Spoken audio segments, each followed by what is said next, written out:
Science grade 7th.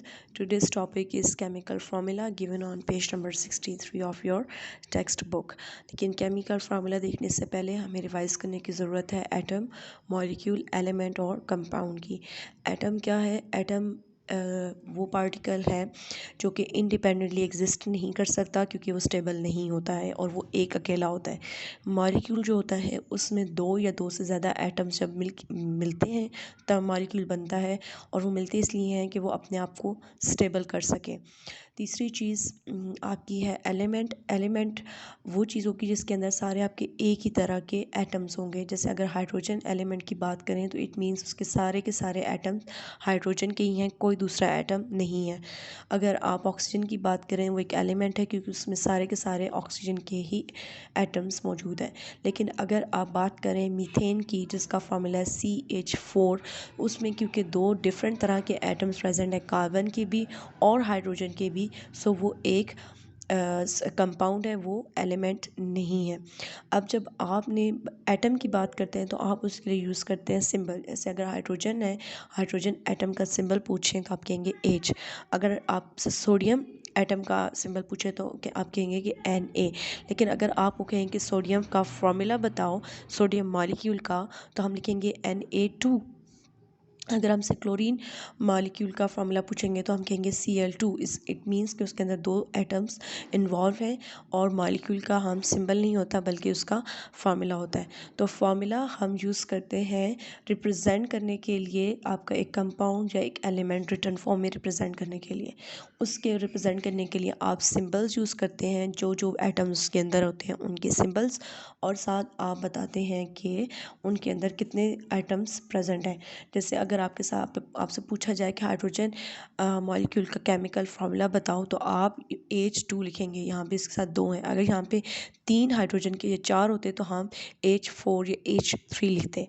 Carbon dioxide है, यहाँ पे अब आप देखें कि दो डिफरेंट तरह से आपके एटम्स हैं, तो ये एक कंपाउंड है। हमने उनके सिंबल लिखे हैं और साथ हमने नंबर बताया है कि कितने एटम्स प्रेजेंट हैं। सो ये आपका केमिकल फार्मूला है। अगर आपसे कोई बात करे कि शुगर का केमिकल फार्मूला बताएं तो आप कहते हैं ग्लूकोज का, तो आप कहते हैं कि C6H12O6। ये उसका शुगर का फार्मूला है। उसमें 3 तरह के एटम्स प्रेजेंट हैं और ये हमें नंबर बता रहा है कि कितने कितने कार्बन के 6, हाइड्रोजन के 12 और ऑक्सीजन के 6 एटम्स प्रेजेंट है। So it's the chemical formula of glucose. दूसरा ये है कि आपने केमिकल फार्मूला को लिखना कैसे है। तो केमिकल फार्मूला लिखने के लिए आप उस एलिमेंट, अगर एलिमेंट का केमिकल फार्मूला लिख रहे हैं यानी कि उसके अंदर सारे एक ही तरह के एटम्स हैं, तो आप सिंपली आप सिंबल लिखेंगे और साथ सब्सक्रिप्ट में आप नंबर बताएंगे कि कितने नंबर हैं। जैसे यहाँ पे अब नाइट्रोजन है तो आपने नाइट्रोजन का सिंबल लिखा और साथ नंबर बता दिए गिन के, उसको साइड पे लिख दिया आपने। ऑक्सीजन में आपने ऑक्सीजन का सिंबल लिखा और साथ नंबर बता दिए। Same is the case with this one. अगर आप कंपाउंड का यानी कि उसके अंदर दो या दो से ज़्यादा तरह के एटम्स मौजूद हैं तो आप उसमें भी क्या करेंगे कि आप सबके सिंबल्स यूज़ करेंगे और साथ साइड पे आप छोटे से नंबर बताएंगे कि कितने कितने एटम्स प्रेजेंट हैं। जैसे यहाँ पे H2 हाइड्रोजन के 2 हैं, ऑक्सीजन का 1 है।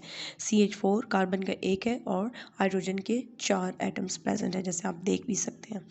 जिसका एक एटम प्रेजेंट होगा उसके साथ आप एक नहीं लिखेंगे, आप सिंपल उसको ऐसे ही छोड़ देंगे और अंदाज़ा हो जाएगा कि उसके अंदर एक ही एटम प्रेजेंट है। दूसरी जो मिस्टेक मैं बच्चों को देखती हूँ कि जब वो केमिकल फार्मूलाज लिखते हैं तो अक्सर they tend to write like that C6H12O6, like numbers को बहुत बड़ा उसके साथ एक जितना लिखते हैं। ऐसा नहीं करना, ये आपका गलत तरीका है। आपने यूँ लिखना है कि C के साथ छोटा सा 6 लिखना है, H के साथ छोटा सा 12 लिखना है, O के साथ छोटा सा 6 लिखना है। That is the right way to write a chemical formula. और इसको प्रोनाउंस कैसे करते हैं कि C6H12O6 H2O CH4। नेक्स्ट हमारा टॉपिक है कि हमने केमिकल जो हमारे आयनिक कंपाउंड्स होते हैं उनका हमने केमिकल फार्मूला कैसे लिख सकते हैं, बना कैसे सकते हैं खुद से। आपके कंपाउंड्स होते हैं वो 2-3 तरह के होते हैं। आयोनिक कंपाउंड्स होते हैं या आपके होते हैं कोवलेंट कंपाउंड या मेटालिक कंपाउंड्स। तो आपने आयोनिक कंपाउंड्स का बताना है कि उनमें आपने फार्मूला उनका कैसे लिखना है। सो आयोनिक कंपाउंड्स बनते कैसे हैं, जब आपका पॉजिटिव आयन और नेगेटिव आयन ये एक दूसरे को अट्रैक्ट करते हैं और अट्रैक्ट करने के बाद जो कंपाउंड बनेगा वो आयोनिक कंपाउंड होगा। उसको लिखने के लिए, उसका फॉर्मूला लिखने के लिए 3 स्टेप हैं। पहला स्टेप ये है कि आपने जो पॉजिटिवली आयन होता है उसको आपने लेफ़्ट साइड पे लिखना है और जो आपका नेगेटिवली आयन है उसको आपने राइट साइड पर लिखना है, जैसे यहाँ पे आप देखें। सेकंड स्टेप में आपने उनकी वैलेंसीज ऊपर शो करनी है। वैलेंसीज मीन कि उनके आउटर मोस्ट शेल में कितने एटम्स इलेक्ट्रॉन्स प्रेजेंट हैं जो कि एक केमिकल रिएक्शन के अंदर टेक पार्ट कर सकते हैं। सो आपने उनकी वैलेंसीज लिखी और फिर उनकी वैलेंसीज को आप चेंज कर देते हैं इन अ क्रिस क्रॉस मैनर। एक इधर आज एस के साथ आ जाएगा और एस की वैलेंसी इसके साथ आ जाएगी, तो ये आपका फार्मूला बन जाएगा। दूसरा फार्मूला जैसे Al3O नेगेटिव O2, इसमें आपने एल्यूमिनियम की वैलेंसी लिखी है, यहाँ पे आपने ऑक्सीजन की, और उसके बाद आपने इनको चेंज कर दिया क्रिस क्रॉस मैनर में और Al2 और O3 आ गया और ये इसका केमिकल फार्मूला है। क्योंकि इसमें आप वैलेंसीज को क्रिस क्रॉस कर देते हैं, इसको क्रिस क्रॉस मेथड भी कहते हैं। मैग्नीशियम क्लोराइड का भी फार्मूला ऐसे होगा। नीचे आपको ये एक्टिविटी दी गई है and I hope you will try yourself. आप इनको करने की कोशिश कीजिएगा। हमारा आखिरी टॉपिक है लॉ ऑफ कांस्टेंट कंपोजिशन। ये एक फ्रेंच साइंटिस्ट था जोसेफ प्राउस्ट, उसने ये लॉ दिया था और उसने इस्लाम में ये बताया है कि आपका जो एक कंपाउंड की कंपोजिशन है वो हमेशा सेम रहती है रिगार्डलेस, इससे फ़र्क नहीं पड़ता कि वो कंपाउंड कैसे बनाया गया है या कैसे लिया गया है। पहली बात कि कंपोजिशन है क्या। कंपोजिशन का मतलब ये है कि वो उसके अंदर कौन कौन से एटम्स हैं, कितने एटम्स से मिलकर बना हुआ है। अगर आपसे कार्बन डाइऑक्साइड की कंपोजिशन पूछी जाए तो आप कहेंगे कि CO2, ये उसकी कंपोजिशन है कि उसके अंदर एक कार्बन का एटम होता है और 2 ऑक्सीजन के एटम होते हैं। अगर आपसे ग्लूकोज की कंपोजिशन पूछेंगे तो आप कहेंगे C6H12O6, ये उसकी कंपोजिशन है। तो अब वो कहते हैं कि इसकी कंपोजिशन कंपाउंड की चेंज नहीं होती है, चाहे कार्बन डाइऑक्साइड आपकी जहाँ से भी आ रही, और कार्बन डाइऑक्साइड की कंपोजिशन वही रहेगी कि एक कार्बन का उसके अंदर एटम होगा और 2 ऑक्सीजन के एटम्स होंगे।